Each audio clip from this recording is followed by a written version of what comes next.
ভূপৃষ্ঠ থেকে শত শত ফুট উচ্চতায় আকাশে ভাসমান বাজ পাখির দৃষ্টিকে কিছুতেই এড়াতে পারে না শিকার। যেভাবেই হোক শিকারের গতি প্রকৃতি লক্ষ্য করে সঠিক সময়ে আঘাত সে হানবেই। আকাশের বাজ পাখির মতো উড়ে বেড়াতে না পারলেও ভূমিতে একই স্থানে স্থির বসে থেকে দূর আকাশে চোখ মেলে রেখে জীবন পার করে দিয়েছিলেন একজন ব্যক্তি। তিনি যখন পাখি দেখায় মগ্ন তখন তার চোখের দৃষ্টি বাজ পাখিকেও হার মানাতো। তার দুই ভ্রুজোড়ার নিচে অপলক চোখ দুটি সর্বদা থাকতো মোটা ফ্রেমের চশমার আড়ালে, আর তার খরগোশের মতো চিকন থুতনিতে বরফ শুভ্র দাড়ি দেখতে পাখির পালকের মতোই মনে হতো। শুধু যে দৃষ্টি সুদূরে মেলে দিয়ে এক ধ্যানে বসে থাকতেন তা কিন্তু নয়, তার কান দুটি থাকতো সর্বদা সজাগ। পাখির ডানা ঝাপটাবার শব্দ শুনে যেন বুঝে ফেলতেন সেটি কোন পাখি। বলছি ভারতবর্ষের পক্ষী বিজ্ঞানী the birdman of India Salim আলীর কথা। আজকের ভিডিওতে আপনাদের বলবো ভারতবর্ষের পক্ষী মানব সেলিম আলীর বর্ণময় জীবন কাহিনী। পক্ষী বিজ্ঞানী সেলিম আলীর জন্ম হয় 1896 সালে ভারতের বোম্বাই প্রদেশে এক সুলাইমান বোহরা মুসলিম পরিবারে। তারা 9 ভাই বোনের মধ্যে তিনিই ছিলেন সর্বকনিষ্ঠ। তার বয়স যখন 1 বছর তখন তার পিতা মইজউদ্দিন আলী পরলোক গমন করেন। 3 বছর বয়সে মাতা জিন্নাতুন্নিসা মৃত্যুবরণ করেছিলেন। তার নিঃসন্তান মামা মামি আমির উদ্দিন তাইবজি এবং হামিদা বেগমের কাছে মানুষ হয়েছেন সেলিম আলী। সেলিম আলীর শিক্ষা জীবনটা খুব একটা সাফল্যমণ্ডিত ছিল না। ম্যাট্রিকুলেশন পরীক্ষাতে পাশ করেছিলেন টেনে টুনে। তারপর মুম্বাইয়ের সেন্ট জেভিয়ার্স কলেজে 1 বছর পড়ালেখা করেই ড্রপ আউট হন। পারিবারিক কারণে চলে যান বর্মা, বর্তমান মায়ানমার। সেখান থেকে 3 বছর পর 1917 সালে ভারতে ফিরে এসে আবারও প্রাতিষ্ঠানিক শিক্ষায় প্রবেশ করেন। পরের বছর সেন্ট জেভিয়ার্সের ফাদার থেলবার্ট ব্লাটারের কথায় অনুপ্রাণিত হয়েই উদ্ভিদ বিজ্ঞান নিয়ে পড়া শুরু করলেন সেলিম আলী। সে বছরই নিজের এক দুঃসম্পর্কের আত্মীয়া তেহমিনাকে বিয়ে করেন সেলিম আলী। একই বছরে জীবনের 2টি নতুন অধ্যায় বেশ ভালোভাবেই শুরু করতে পেরেছিলেন পক্ষী বিজ্ঞানী সেলিম আলী। প্রাণীবিজ্ঞান পড়ে স্বশিক্ষায় শিক্ষিত সেলিম আলী পাখি সম্পর্কে ছিলেন অত্যুৎসাহী, কিন্তু কোনো প্রাতিষ্ঠানিক সার্টিফিকেট না থাকার দরুন বহুবার রিক্ত হস্তে ফিরতে হয়েছে চাকরির দুয়ার থেকে। তার মধ্যে 1925 সালে জুলজিক্যাল সার্ভে অফ ইন্ডিয়ার পক্ষীবিদের পদটি হাতছাড়া হওয়াটাই তাকে সবচেয়ে বেশি ব্যথিত করেছিল। অবশ্য পরের বছরই প্রিন্স অফ ওয়েলস জাদুঘরে চাকরি পেয়ে যান। এই জাদুঘরের বর্তমান নাম ছত্রপতি শিবাজী মহারাজ সংগ্রহশালা। এখানে 2 বছর কাজ করেই নিজের অভিজ্ঞতার ঝুলি বৃদ্ধি করতে চলে যান জার্মানিতে। বার্লিনের ন্যাচারাল হিস্ট্রি জাদুঘরে নমুনা বিশ্লেষণের কাজ করেন আরও কয়েক বছর। 1930 সালে মুম্বাই ফিরে এসে আবারও চাকরির জন্য হাপিত্যেশ করতে হয় সেলিম আলীকে। আদি বাসস্থান ছেড়ে তিনি স্ত্রী তেহমিনাকে নিয়ে চলে যান মুম্বাইয়ের উপকূলবর্তী শহর কিহিম। সেখানকার ঘন অরণ্য ছিল নানা জাতের হাজারো পাখির বাস। সেলিম আলীর ভেতরকার পক্ষী প্রেম এই শহরেই জাগ্রত হয়, আর কয়েক মাসের মধ্যেই প্রথম সাফল্য ধরা দেয়। গভীর পর্যবেক্ষণে তিনি বাবুই পাখির প্রজননের ক্রমিক বহুগামিতা আবিষ্কার করেন। তার এই গবেষণামূলক পর্যবেক্ষণই তাকে প্রথম পরিচিতি এনে দেয় পক্ষীবিদ এবং বাস্তু সংস্থানবিদগণের নিকট। এই গবেষণার ওপর 3 খণ্ডে একটি বইও লিখেছিলেন তিনি।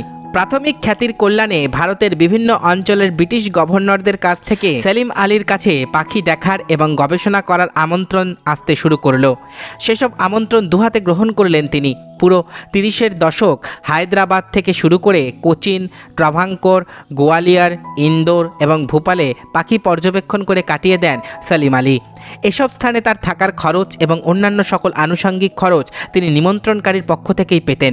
অন্যদিকে সফল পর্যবেক্ষণের পর আয় হতো বেশ কিছু অর্থ।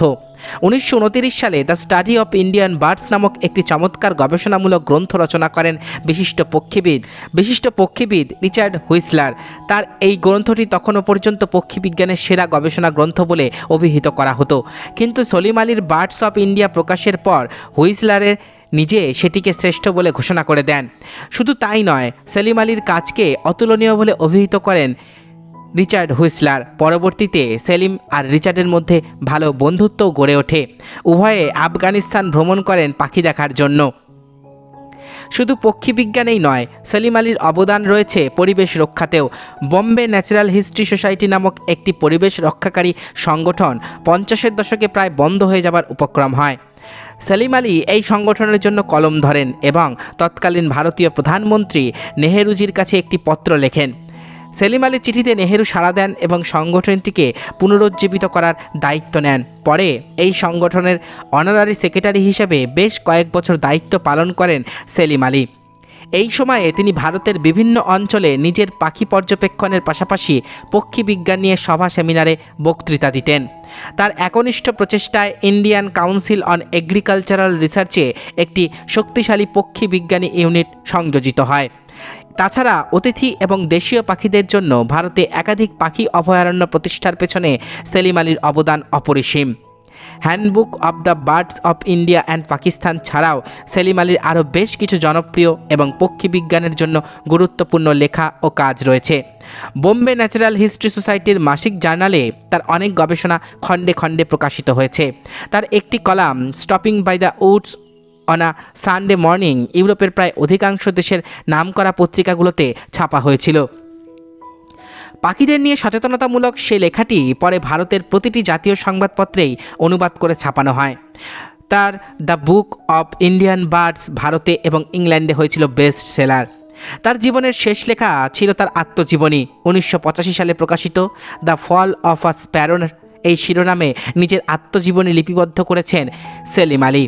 বইটি প্রকাশ করেন তারই শিক্ষার্থী তারা গান্ধী। অনেক কিছু বিবেচনাতেই পক্ষী বিজ্ঞান কিংবা পরিবেশ রক্ষায় ভারতে এবং বিশ্বে সেলিম আলী ছিলেন নিজেই নিজের প্রতিযোগী। তার ধ্যান জ্ঞানের চর্চায় মুখর ছিল গোটা বিশ্ব, কিন্তু একজন সেলিম আলীর বিদগ্ধ মস্তিষ্ক সদাই বিনয়ে অবদমিত থাকত। তোষামদ আর আমোদে প্রশংসা বাক্য কোনোটাই তার বিশেষ পছন্দ ছিল না। যশ খ্যাতির চূড়ায় উঠেও মুম্বাইয়ের পালি হিলের একটি একতলা বাড়িতে নীরবে নিভৃতে জীবন কাটিয়েছেন। সে এলাকায় হাতে গোনা কয়েকটি মধ্যবিত্তের বাড়ি ছাড়া সবই সুউচ্চ ভবন। কিন্তু সেলিম আলী নিজেকে রেখেছেন ধরণীর কাছাকাছি। এ ব্যাপারে তিনি একবার বলেছিলেন, কাজের জন্য স্বীকৃতি পাওয়া চমৎকার ব্যাপার, কিন্তু তার জন্য আমি খুশিতে লাফাতে বা নাচতে শুরু করব না। পক্ষী বিজ্ঞানের জগতে আমার কাজ অতি সামান্য, আর আমি সেখানে কুয়োতে আটকে থাকা একটি ব্যাঙ কিংবা অন্ধদের জগতে একজন একচোখা মানুষ। পক্ষী বিজ্ঞানের ওপর সেলিম আলী মোট 8টি বই লিখেছেন, যেগুলোর মধ্যে the handbook of the birds of India and Pakistan, যার বিশ্বজোড়া খ্যাতি রয়েছে। বইটি প্রকাশে তাকে সহায়তা করেছিলেন ডিলন রিপলি। বিনয়ী সেলিম আলী রিপলিকেও সহলেখক হিসেবে সম্মান দিয়েছিলেন তার বইতে। এই বইটি রচনা করার জন্য তিনি পুরো ভারতীয় উপমহাদেশে যে পরিমাণ ভ্রমণ করেছেন, পুরো বিশ্বই আর কোনো পক্ষীবিদ কিংবা বাস্তু সংস্থানবিদকে এইরকম ভ্রমণ করতে দেখেছেন কিনা সন্দেহ আছে। 1968 থেকে 74 সাল পর্যন্ত 6 বছরে 10 খণ্ডে অক্সফোর্ড ইউনিভার্সিটি প্রেস থেকে প্রকাশিত হয় তার এই হ্যান্ডবুক অব বার্ডস। এই বিশাল গ্রন্থটি পক্ষী বিজ্ঞানে এক নতুন ধারার সূচনা করে। এর পূর্বে পর্যন্ত পক্ষী বিজ্ঞান মানেই ছিল নিয়মতান্ত্রিক উপায়ে পাখির শ্রেণীবিভাজন এবং কিছু ল্যাবরেটরি ভিত্তিক গবেষণা। পাখি পর্যবেক্ষণের ব্যাপারটিকে তখন নিছক সময় নষ্ট বলে মনে করা হতো। এ ব্যাপারে একটি প্রবাদ প্রচলিত ছিল, যার নাই কোনো কাজ তার পাখি দেখাই কাজ। অথচ এই সময় নষ্টের ব্যাপারটি এখন পক্ষী বিজ্ঞানের মূল অংশ। এই পরিবর্তন কেবল সেলিম আলীর জন্যই সম্ভব হয়েছে। পাখি দেখাকে একটি নিছক অলস সময় কাটানোর প্রক্রিয়া থেকে বিজ্ঞানভিত্তিক প্রক্রিয়ায় রূপান্তর করেছেন তিনি। তার প্রতিটি বই হাজারো ব্যবহারিক পর্যবেক্ষণের ফলাফল। পাখির বাস্তু সংস্থান, আচরণ, খাদ্যাভ্যাস, প্রজনন ইত্যাদি ব্যাপারগুলো জানা যায় তার বই থেকে। তিনি বলে গেছেন, পাখি দেখার কোনো বিকল্প নেই। 7 দশক ধরে অনবরত পাখি দেখা সেলিম আলী হয়ে উঠেছেন একটি ভ্রাম্যমান বিশ্বকোষ, পাখি বিষয়ে একটি মৌলিক বই। সেলিম আলী যখন পাখি নিয়ে কাজ শুরু করেছিলেন তখন পৃথিবীতে পাখির সংখ্যা 8580টি। এর মধ্যে 1200 প্রজাতির পাখি পাওয়া যেত ভারতে। কিন্তু বিজ্ঞানের অন্যান্য দিকে এক পা দুপা করে এগোতে থাকা ভারত পক্ষী বিজ্ঞানে পিছিয়েই ছিল। পাখি দেখা বা পাখির একটি যথাযথ শ্রেণীবিভাজন করার প্রতি আগ্রহ ছিল না কারোরই। এই কাজটি শুরু করবার সাহস দেখিয়েছিলেন তরুণ বিজ্ঞানী সেলিম আলী। তিনি ভারতীয় পক্ষী বিজ্ঞানে নিয়মতান্ত্রিক জরিপের সূচনা করেন। ভারতকে দৈর্ঘ্য এবং প্রস্থের ভিত্তিতে ভাগ করে শুরু করেন তার 7 দশকব্যাপী অবিশ্বাস্য এক পর্যবেক্ষণমূলক ভ্রমণ। প্রতিকূল আবহাওয়া, অসমতল ভূমি উপেক্ষা করে হেঁটে চললেন অমরত্বের পথে। তার পাখি প্রেমের গল্প লেখা হয়ে থাকবে ইতিহাসের পাতায়। পক্ষী বিজ্ঞানী সেলিম আলী। সেলিম আলী বিশ্ববিদ্যালয়ের আঙিনায় প্রবেশ করেছিলেন বটে, কিন্তু সেই অর্থে প্রথাগত শিক্ষা গ্রহণ করা তার পক্ষে সম্ভবপর হয়ে ওঠেনি।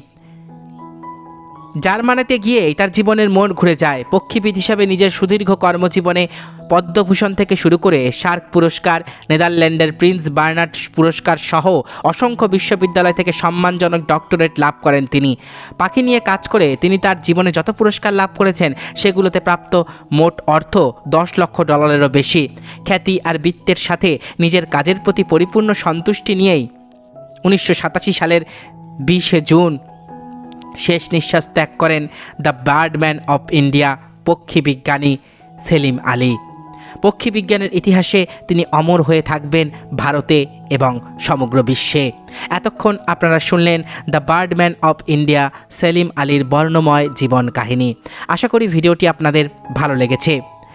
আমার চ্যানেলের ভিডিওগুলো যদি আপনাদের ভালো লেগে থাকে তাহলে অবশ্যই চ্যানেলটি সাবস্ক্রাইব করুন, পাশে থাকা বেল আইকনটি ক্লিক করে দিন যাতে পরবর্তী ভিডিওর নোটিফিকেশান খুব তাড়াতাড়ি আপনাদের কাছে পৌঁছে যায়। আজকের মতো এখানেই শেষ করছি। ভালো থাকবেন সবাই। নমস্কার।